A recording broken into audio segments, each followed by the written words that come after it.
चीन करने वाला है भारत को बर्बाद और इस टेक्नोलॉजी का अगर भारत ने पता नहीं लगा तो वास्तव में भारत की सैन्य व्यवस्था नष्ट होने वाली है। आप बिल्कुल सही सुन रहे हैं। इस वक्त जो खबर सामने आ रही है उस खबर को सुनकर आप चौंकने वाले हो, क्योंकि ये खबर कोई ऐसी वैसी खबर नहीं, रूस के फाइटर जेट से शामिल है, रूस के फाइटर जेट से मिली हुई है। बहुत कुछ चल रहा है इस वक्त जियो पॉलिटिक्स में। आइए जानते हैं क्या है पूरा मामला। देखो खबर सामने आ रही है, रूस से Su-57 जेट ना खरीदे भारत, लगी है चाइना की चिप, डिफेंस एक्सपर्ट ने खोला ड्रैगन का सीक्रेट प्लान। अब इस चिप को लगाकर किस तरह भारत की गतिविधियों को देख सकता है और कंट्रोल कर सकता है ये भी जानते हैं।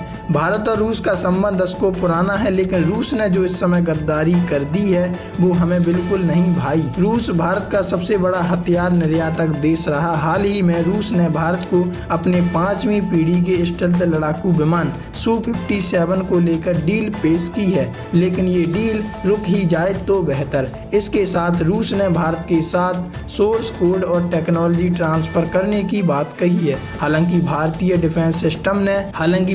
डिफेंस एक्सपर्ट ने भारत को रूस से Su-57 नहीं खरीदने की सलाह दी है, क्योंकि इसमें भारत की सैन्य व्यवस्था खराब हो सकती है। भारतीय वायुसेना के पूर्व अधिकारी अजय अहलावत ने कहा कि भारत को रूस से 5वीं पीढ़ी के स्टेल्थ लड़ाकू विमानों के डील को लेकर मना कर देना चाहिए। उन्होंने कहा भारत को रूस से Su-57 फाइटर जेट के आयात पर ध्यान न देकर प्रधानमंत्री कार्यालय की निगरानी में अपने स्वदेशी advanced medium combat aircraft AMCA programme को प्राथमिकता देनी चाहिए और यही हमें आगे ले जाएगा। डिफेंस एक्सपर्ट ने Su-57 में चीनी सामान पर जताई चिंता, क्योंकि चीनी सामान दिखने में सस्ता है लेकिन वो काम बड़े बड़े कर जाता है और इससे हमारी प्राइवेसी भी नुकसान हो सकती है। रूस के Su-57 स्टेल्थ फाइटर जेट के अलावा उन्होंने अमेरिका के 5वीं पीढ़ी के F-35 लड़ाकू विमान को भी भारत के लिए बुरा ऑप्शन बताया। इसके अलावा उन्होंने रूस के Su-57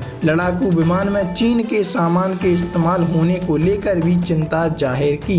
भारतीय वायुसेना के पूर्व अधिकारी ने अपने एक्स अकाउंट पर किए पोस्ट में लिखा, यह सबसे अच्छा होगा कि हम 5वीं पीढ़ी के लड़ाकू विमान FGFA के आयात के विकल्प को खत्म कर दें और अमाका पर ध्यान दें। हमारे पास 2 बुरे ऑप्शन हैं। अमेरिका के F-35 के साथ कई शर्तें जुड़ी हुई हैं, ऐसे में अमेरिका पर भरोसा नहीं किया जा सकता और ऐसा ही हाल Su-57 के साथ है जो रसिया हमें बेचना चाहता है।